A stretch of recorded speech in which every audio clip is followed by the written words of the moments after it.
We're here in San Antonio, Texas at Brenner Printing, where something magical happens. They print comic books. And this is where After Twilight is being printed today. So let's go take a look.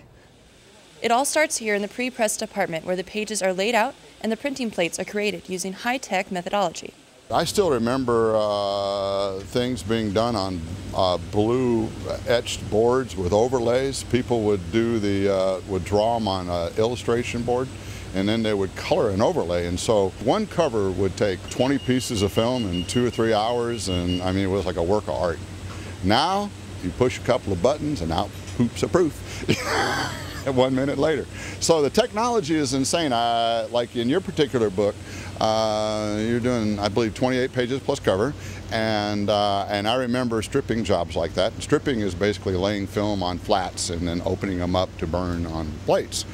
A job of that nature used to take me 8 hours to do, and now it takes 8 minutes to do.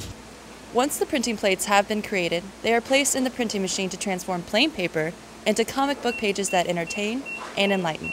I think comic book strokes the moral fiber of one's imagination. I mean, in other words, you have to imagine and you have to conceptualize when you read a comic book. You can't just read a comic book and be entertained. You have to almost put yourself into that kind of frame of mind. Comics are fun, you know.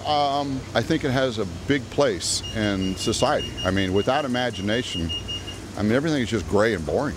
I mean, comics explores that imagination. So I hip hip hooray for comics and all the guys that produce them. I mean, it takes imagination, it takes drive. People are starting to feel value again. They're starting to feel good about buying a comic book. Most of the people that are serious about comics always buy two.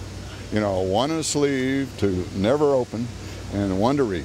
You have the iPad, you know, you have interactive comic endings, but you know, there's just a certain magic of holding a comic in your hand. I mean, I don't think that can be replaced. I hope that can't be replaced. And we hope that as After Twilight rolls off the press, it joins not only a long history, but also a bright future for sequential art literature, or in other words, comic books.